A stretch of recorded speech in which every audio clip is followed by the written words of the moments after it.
জালটা সন্নি করেছি ঢলে দিই পরের দিন।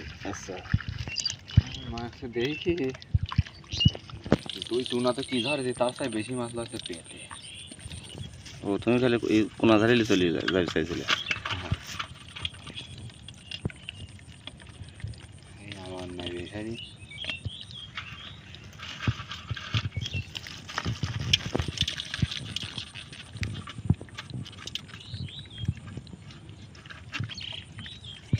বাড়িতে কিনা এনেই পড়েছিলি এনেই তো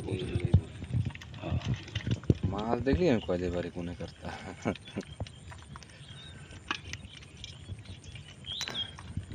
কিন্তু একটা সাদা পুকুরের ট্যাংরা।